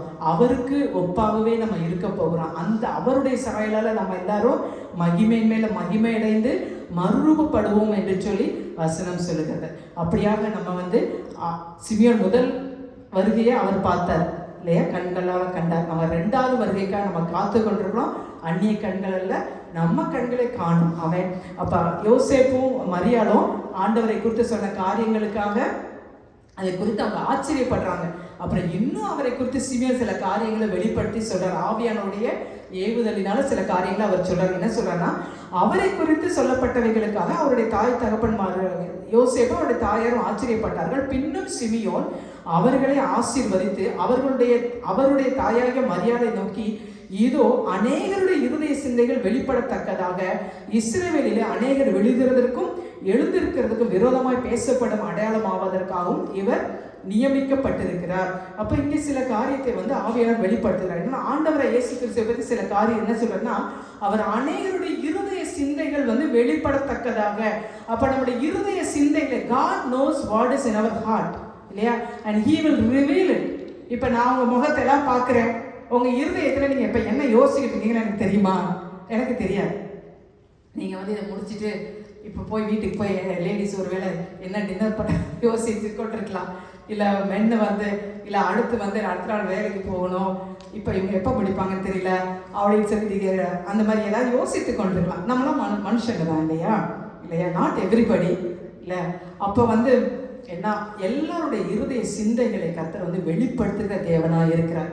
எல்லாவற்றையும் பார்க்கலாம். எரேமியால வசனம் சொல்லுது. எரேமியா 17ஆம் அதிகாரத்தில் 9-10 வசனங்களை பார்த்தா, வாசிச்சோன்னா எல்லாவற்றையும் பார்த்து இருதயமே கேடுள்ளது மகா திருக்குள்ளதுமா இருக்கிறது, அதை அறியத்தக்கவன் யார் என்று சொல்லி. அப்போ நம்ம இருதயம் தான் எப்படி இருக்கிறதா, திருக்குள்ளதான் இருக்கு. நம்ம இருதயத்தில் என்ன நினைக்கிறோம், என்ன அப்படின்ட்டு வெளியில மட்டும் நல்லா பேசுவாங்க, நல்லா வந்து பேசுவாங்க, நல்லா எல்லாம் பண்ணுவாங்க. ஆனால் அவங்க இருதயத்தில் என்ன நினைக்கிறாங்க நமக்கு தெரியுமா? நமக்கு தெரியாது இல்லையா? பட் ஆண்டவர் வந்து என்னன்னா, ரோமர் புஸ்தகத்தில் வசனம் படிக்கிறோம், ஆண்டோடைய வருகையில் வந்து மனுஷனுடைய அந்தரங்கங்களை கர்த்தர் வெளிப்படுத்துவார்ன்னு சொல்லி இல்லையா? நம்ம இருதயம் இப்போ நம்ம சூட்கேஸ் இப்போ ட்ராவல் பண்ணுறோம், எல்லாம் பெரிய பெரிய சூட்கேஸ் எடுத்துகிட்டு போகிறாங்க, உள்ள என்ன வச்சுருக்காங்கன்னு வச்சவங்களுக்கு தான் தெரியும், நமக்கு தெரியாது. பெரிய பெரிய சூட்கேஸ் எடுத்துகிட்டு போவாங்க, ஏர்போர்ட்லாம் பார்ப்போம் இல்லை, நமக்கு தெரியாது. நமக்கு தெரியும் நம்ம சூட்கேஸில் என்ன இருக்குன்னு, மற்றவங்க சூட்கேஸில் என்ன இருக்குன்னு நமக்கு தெரியுமா? தெரியாது.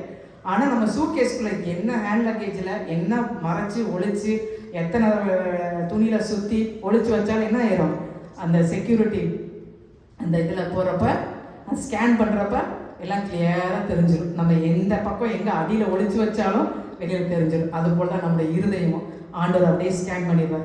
என்ன மறைக்க மனுஷன் முகத்தை பார்க்குறான், கர்த்தர் இருதயத்தை பார்க்குறான். அதான் தாவீது ஆண்டவரே சுத்த இருதயத்தை இடத்துல சிருஷ்டியும் நிலைவரமான ஆவியின் உள்ளத்தில் புதுப்பியும் என்று சொல்லி. அப்போ ஒவ்வொரு நாளும் நம்முடைய இருதயம் சுத்தப்பட வேண்டும். ஏன்னா கர்த்தர் வந்து எல்லாருடைய இருதய சிந்தைகளையும் வெளிப்படுத்துகிற தேவன். ஆமென். அப்புறம் என்னன்னா, அவர் எதற்கு அடையாளமா இருக்கிறாருன்னா, அநேகர் விழுகிறதற்கும் அநேகர் எழுந்திருக்கிறதுக்கும் அடையாளமா இருக்கிறார். அப்ப ஆண்டவரை இயேசு கிறிஸ்து வந்து பாத்தீங்கன்னா, அதுக்கு என்ன அர்த்தம் அப்படின்னா, அவரை எல்லாரும் வந்து விசுவாசிக்கல. ஆண்டவர் வந்து அவருக்கு சொந்தமானதுல வந்தார். அவருக்கு சொந்தமானவர்கள் அவரை ஏற்றுக்கொள்ளவில்லை. எல்லாரும் விசுவாசித்தாங்களா? விசுவாசிக்கல இல்லையா? அநேகர் விழுகிறதற்கும் எழுந்திருக்கிறதுக்கும். அப்ப விசுவாசிக்கிறவங்களும் ஒரு கூட்டம் இருந்தாங்க, விசுவாசிக்காதவங்களும் ஒரு கூட்டம் இருந்தாங்க. ஏசாயா 8:14 வாசிக்கலாமா? ஏசாயா 8:14. ஏசாயா 8:14. அவர் உங்களுக்கு பரிசுத்த ஸ்தலமாய் இருப்பார், ஆனாலும் இஸ்ரவேலின் 2 கோத்திரத்திற்கும் தடுக்களின் கல்லும் இடறுதலின் கண்மலையுமாய் இருப்பார். அப்போ ஆண்டவர் வந்து நம்ம விசுவாசிக்கிற நமக்கு எப்படி இருக்கிறாங்க? பரிசுத்த ஸ்தலமா இருக்கிறார். ஆனா 2 கோத்திரம், அந்த 2 கோத்திரத்துக்கு வந்து என்ன பார்த்தீங்கன்னா, ஒரு குறிப்பிட்ட ஜனங்களுக்கு அவர் வந்து எப்படி இருக்கிறாரு? இடறுதலின் கண்மலையும்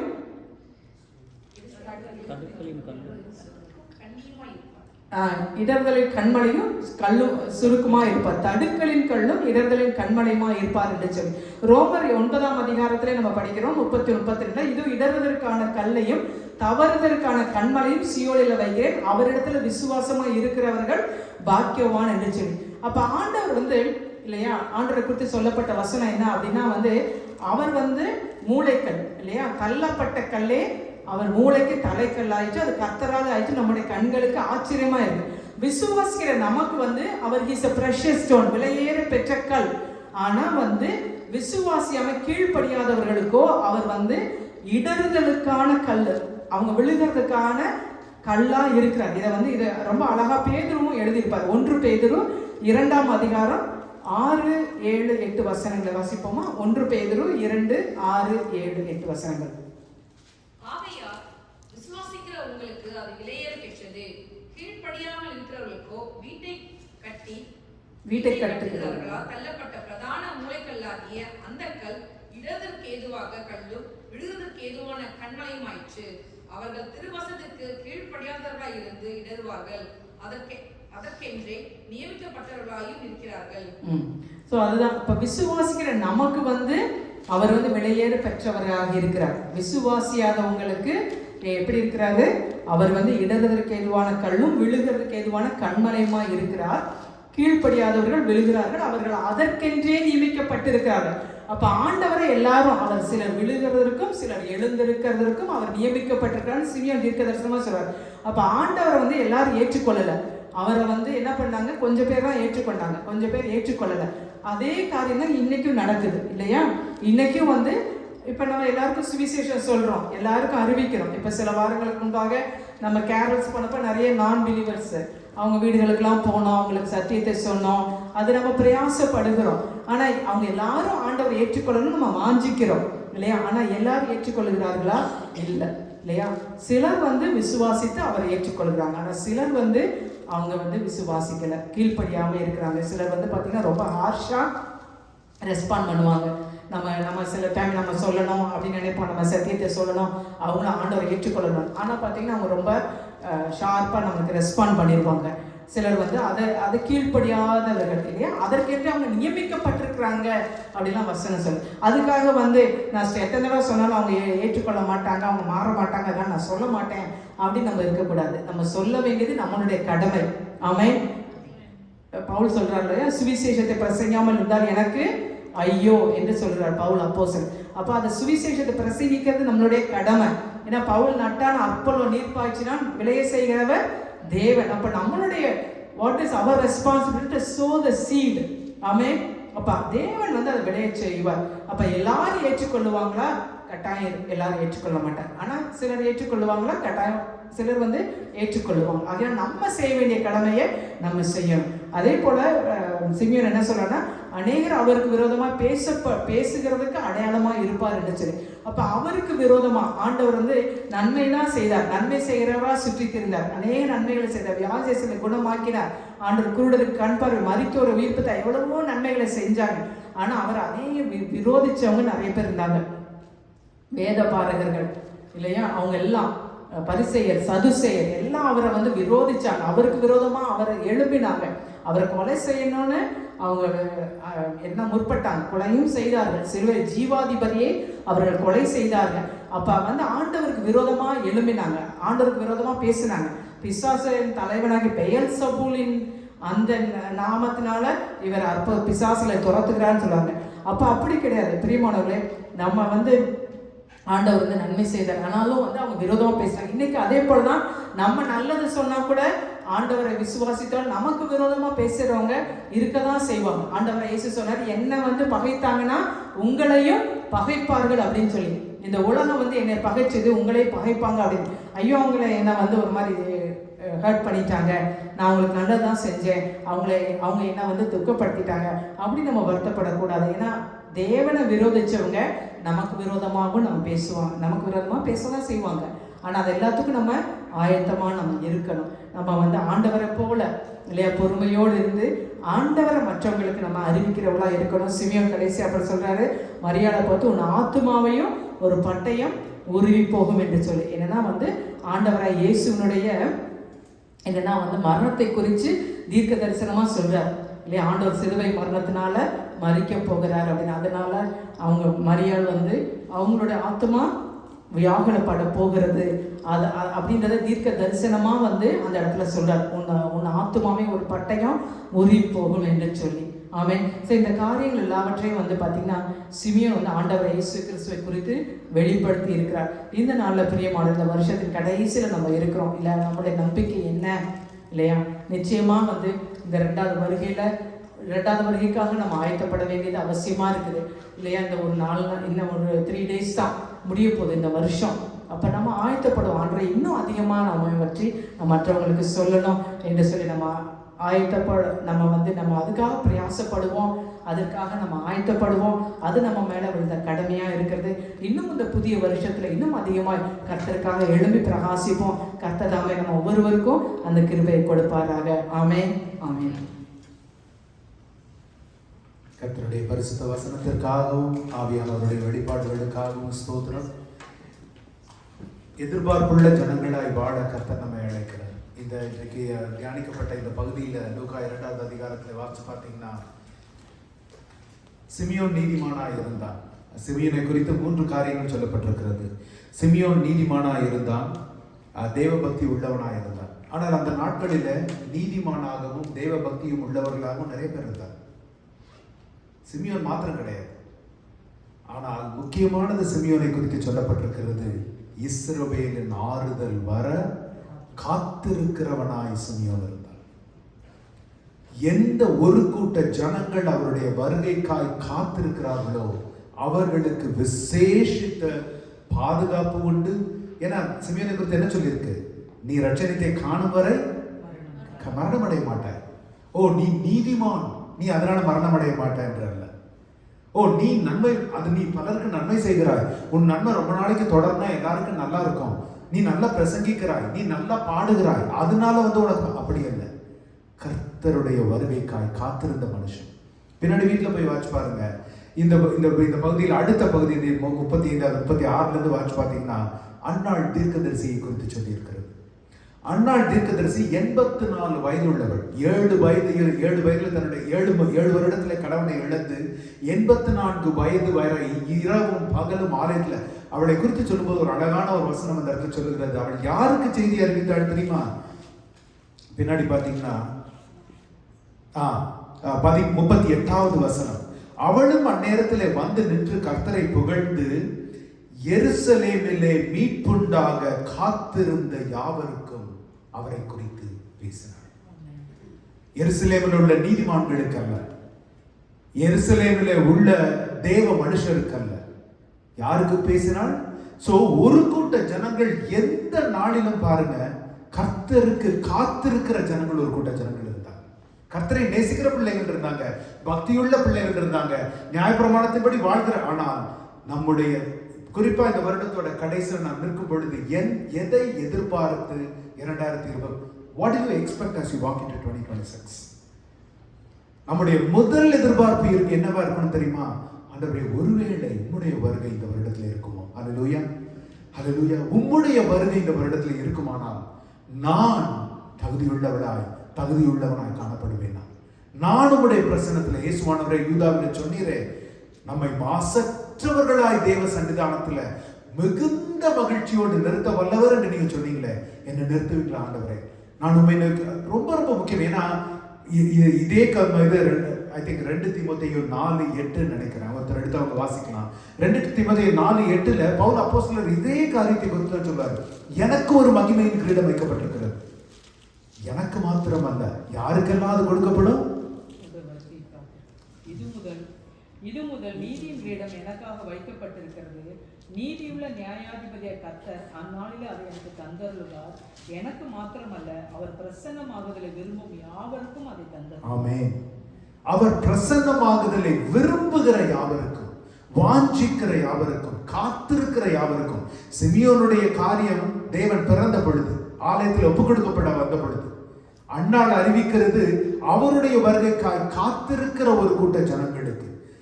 பவுல் தீமோத்தேயுவுக்கு சொல்லுகிறது, தன்னுடைய வாழ்க்கையின் முடிவுல அவர் சொல்லுகிறார், அவருடைய பிரசன்னமாகுதலை விரும்புகிற யாவருக்கும். அதனால வெறும் ஓட்டத்தோடு ஓடி வருஷம் நான் ஒரு கிறிஸ்தவ வாழ்க்கை அப்படி அல்ல. ஒவ்வொரு வருடம் ஒவ்வொரு நாள் காலையில எழும்பும் போதும், தகப்பனே, உம்முடைய வருகை இந்த நாளிலே would this be the day that you would come? நீர் நிச்சயம் வாக்களித்து வருவீர், நான் அதை விசுவாசிக்கிறேன் ஆண்டவரே, உம்முடைய வருகைக்காய் காத்திருக்கிறேன் ஆண்டவரே என்று நாம் காத்திருக்கும் பொழுது பாருங்க, கர்த்தருடைய வெளிப்பாடுகள் எப்படி. சிமியோனை குறித்து இவர் மிகப்பெரிய ஆசாரியர், இவர் மிகப்பெரிய தீர்க்கதரிசி. ஏதாவது எழுதியிருக்காங்க? சிமியோன் என்ற பெயர் உள்ள ஒரு மனுஷன் இருந்தான், அவ்வளவுதான். தீர்க்கதரிசி இருந்தான், ஆசாரியன் இருந்தான், பெரிய அப்படிலாம் எதுவுமே கிடையாது. சிமியோன் என்ற பெயர் உள்ள ஒரு மனுஷன் இருந்தான். அதனால நீங்க ஒரு பாஸ்டராவோ ஒரு தீர்க்கதரிசி அப்படின்னா இல்லை. நம்முடைய இருதயத்தில் தேவன் எதிர்பார்க்கிறதெல்லாம் வாஞ்சை, அவருக்காய் காத்திருக்கிற வாஞ்சை. எனக்கு இந்த காரியம் கைகூடணும்னு காத்திருக்கிறது வேற விஷயம் ஜெபத்துல. ஆனால் அவருடைய வருகைக்காய் காத்திருக்கிற ஜனங்களுக்கு கர்த்தர் விசேஷித்த வெளிப்பாடுகளை எப்பொழுதுமே தருவார். எல்லாரும் எழுந்து நிற்போமா? எழுந்து நின்று அவரை நோக்கி, குறிப்பா இந்த வருட கடைசியில் நாம் நிற்கும் பொழுது, அப்பா, என் வாழ்க்கையில வருகிற வருடத்தை குறித்து எவ்வளவோ எதிர்பார்ப்புகள் இருக்கு ஆண்டவரே. நிறைவேறாத காரியங்கள் நிறைவேறணும், தடைகள் விலகணும், நல்ல சுக பல ஜீவன் வேணும், ஐஸ்வர்யங்கள் வேணும், வேலையில எவ்வளவோ காரியங்கள் இருக்கு ஆண்டவரே. ஆனால் அவை எல்லாவற்றிற்கும் மேலாக சிமியோனுடைய இருதயத்தை, இஸ்ரவேலின் ஆறுதலுக்காய் காத்திருந்த இருதயத்தை, இஸ்ரவேலின் இரட்சணியம் ஆறுதல் வந்தது என்று அறிவித்த அன்னாளின் இருதயத்தை, அதற்காய் காத்திருந்த ஒரு கூட்ட எருசலேம் ஜனங்களின் இருதயத்தை, தேவ பிரசன்னத்திற்காய் காத்திருந்த பவுல் தீமோத்தேயுவின் இருதயத்தை கர்த்தாவே எனக்குள்ள வைங்க. When I first seek your coming, Father God, everything else will align in my life. நான் உம்முடைய வருகையை வாஞ்சையுள்ளவனாய் இருக்கும் பொழுது என் நடைகள் ஸ்திரப்படும் ஆண்டவரே, என் பாதைகள் தெளிவுக்கு பிறக்கும் ஆண்டவரே, உம்முடைய தீர்க்க தரிசனங்கள் என் வாழ்க்கையில வெளிப்படும் ஆண்டவரே. உம்முடைய வருகைக்காய் நான் காத்திருக்கும் பொழுது எவ்வளவோ காரியங்களுக்காய் காத்திருக்கிறோம். பதவி உயர்வுக்காய் காத்திருக்கிறோம், திருமணத்திற்காய் காத்திருக்கிறோம், வேலைக்காய் காத்திருக்கிறோம், நண்பர்களுக்காய் காத்திருக்கிறோம், உற்றார் உறவினருக்காய் காத்திருக்கிறோம். எத்தனை காரியங்களுக்காய், ஒரு டாக்டர் நல்ல ரிப்போர்ட்டுக்காய் காத்திருக்கிறோம், பிள்ளைகளுடைய வாழ்வின் மாற்றத்திற்காய் காத்திருக்கிறோம். தகப்பனே, உம்முடைய வருகைக்காய் காத்திருக்கிற இருதயம் இருக்கும் பொழுது சகலமும் நன்மைக்கு எதுவாய் முடியும். ஹல்லேலூயா, ஹல்லேலூயா. இந்த நாள், இந்த வருட கடைசியில தகப்பனே, அற்புதமான இருதயத்தை கொடுங்க. The greatest thing that I look forward to in the year 2026 is, Lord, you are coming, oh Lord. Everything else is after that. எல்லாமே அதற்கு அப்புறம் தான் ஆண்டவரே. நான் உம்முடைய வருகையை எதிர்நோக்கி காத்திருக்கிற மனுஷனாய் இருக்கும் பொழுது, உம்முடைய கரங்களிலே நீதியின் கிரீடத்தை பெற்றுக்கொள்ள எதிர்பார்க்கிற மனுஷனாய் இருக்கும் பொழுது, நன்று நம்பிக்கைக்குரிய நல்ல ஊழியனே, என் ராஜாங்கத்திலே பிரவேசி என்று உம்முடைய வசனத்திற்காய் காத்திருக்கிற இருதயம் எனக்கு இருக்கிற பொழுது தகப்பனே, சகலமும் நன்மைக்கு எதுவாய் நடத்தி முடிக்க நீர் நான் வல்லவராய் இருக்கிறேன். உமக்கு ஸ்தோத்திரம் ஆண்டவரே, உமக்கு ஸ்தோத்திரம். அற்புதமான இருதயத்தை கொடுங்க அப்பா. வெள்ளியும் பொன்னும் உம்முடையது. லவோதிசியா சபைக்கு நீர் சொன்னது போல, உன்னுடைய ஐஸ்வர்யங்களை, தங்கத்தை என்னிடத்திலிருந்து நீ பெற்றுக்கொள். உன்னுடைய வஸ்திரங்களை என்னிடத்திலிருந்து நீ பெற்றுக்கொள். உன்னுடைய சுகத்தையும் பரிபூரண பலத்தையும் என்னிடத்திலிருந்து பெற்றுக்கொள் என்று நீ லவோதிசியா சபைக்கு சொன்னது போல தகப்பனே, இந்த நாளில நாங்கள் ஒவ்வொருவரும் உம்மை நாங்கள் முதன்மைப்படுத்தவும், உம்முடைய வருகைக்காய் காத்திருக்கவும், அதனாலே வருகிற ஆசீர்வாதங்களை நாங்கள் சுதந்திரித்துக் கொள்ளவும், தனி மனுஷனாய், தனி மனுஷியாய், ஒரு குடும்பமாய், ஒரு சபையாகிய குடும்பமாய் எங்களை தாழ்த்தி உடைய கரத்தில் ஒப்புக் கொடுக்கிறோம். எங்களை தாழ்த்தி ஒப்புக் கொடுக்கிறோம். நீர் மகிமைப்படுவீராக. எந்த ஆசீர்வாதங்களிலும் உம்முடைய நாமம் மகிமைப்படும்படியாய் அந்த ஆசீர்வாதங்கள் எங்கள் வாழ்க்கையில இருக்கட்டும். இயேசுவின் வல்லமையுள்ள நாமத்திலே ஜெபிக்கிறோம் ஜீவனுள்ள நல்ல பிதாவே. நம் பிதாவாகிய தேவனுடைய அன்பும், குமாரனாகிய இயேசுவின் மனதுருக்கமும், பரிசுத்த ஆவியின் வழி நடத்துதலும் இன்றும் என்றும் நம் அனைவரோடும் இருப்பதாக. ஆமென், ஆமென், ஆமென்.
Rest of 2025 31ஆம் தேதி இரவு 10:30 மணிக்கு இதே இடத்துல நமக்கு புது வருட ஆராதனை இருக்கிறது.